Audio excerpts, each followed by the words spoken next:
ತಾರೀಕು Kamalnagar police station limits APMC market ಹತ್ತಿರ ಇರುವ ಒಂದು ರಾಜ್ಕುಮಾರ್ ಅನ್ನುವರ ಒಂದು ಮನೆಯಲ್ಲಿ ನೈಟ್ ಕಳ್ಳತನ ಆಗಿದೆ.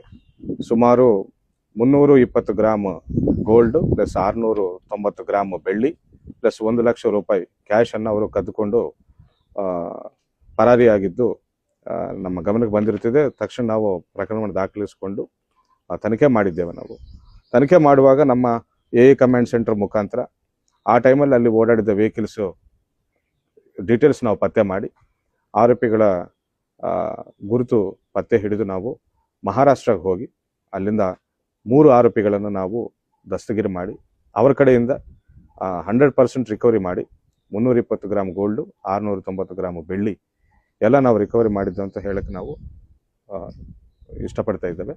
ಆ್ಯಂಡ್ 1 ಲಕ್ಷ ರೂಪಾಯಿ ದುಡ್ಡಿನಲ್ಲಿ 5,000 ರಿಕವರಿ ಮಾಡಿ ಮಿಕ್ಕಿದ ಎಲ್ಲ ದುಡ್ಡನ್ನು ಅವರು ಖರ್ಚು ಮಾಡಿದ್ದಾರೆ ಅಂತ ಗೊತ್ತಾಯ್ತು ನಮಗೆ.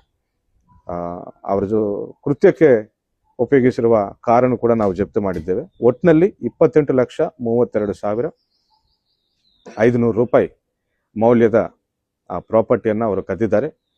27,31,000 ಸುಮಾರು ನಾವು ರಿಕವರಿ ಮಾಡಿದ್ದೇವೆ. ಆ್ಯಂಡ್ 4,05,000 ಬೆಲೆ ಬಾಳುವ ಒಂದು ಕಾರನ್ನು ಕೂಡ ನಾವು ಜಪ್ತಿ ಮಾಡಿ 3 ಜನರನ್ನು ನ್ಯಾಯಾಂಗ ಬಂಧನಕ್ಕೆ ಒಪ್ಪಿಸಿದ್ದೇವೆ. ಇವರು ಈ ಹಿಂದೆ ಕೂಡ ಮಹಾರಾಷ್ಟ್ರದಲ್ಲಿ ಕೆಲವು ಕಳ್ಳತನಗಳು ಮಾಡಿದ್ದಾಗಿ ನಮಗೆ ಗೊತ್ತಾಯಿತು. ಸೊ ಈ ಪ್ರಕರಣದಲ್ಲಿ ಒಳ್ಳೆಯ ಕೆಲಸ ಮಾಡಿದ್ದ ನಮ್ಮ ಕಮಲ್ನಗರ್ ಸ್ಟಾಫ್ಗೂ, ಬಾಲ್ಕಿ ಸ್ಟಾಫ್ಗೂ ಆ್ಯಂಡ್ ಹೆಡ್ ಕ್ವಾರ್ಟರ್ಸ್ ಸ್ಟಾಫ್ಗೆ ಎಲ್ಲರಿಗೂ ಕೂಡ ನಾನು ಬೀದರ್ ಜಿಲ್ಲಾ ಪೊಲೀಸ್ ವತಿಯಿಂದ ನಾನು ಅಭಿನಂದನೆಗಳನ್ನು ತಿಳಿಸ್ತಾ ಇದ್ದೇನೆ.